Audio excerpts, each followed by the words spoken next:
વરસાદ એ બધું પાણી પાણી કરી નાખ્યું છે. આ હે રાજપીપળાનો માર્ગ. આ જુઓ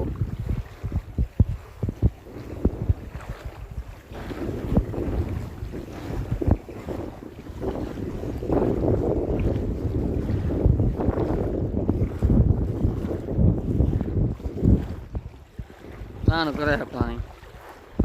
ઓલા હેલા જઈ વાળા લેવા ગયા હતા. આ જો આપણી વાડી વાડીમાં પાણી પીધું.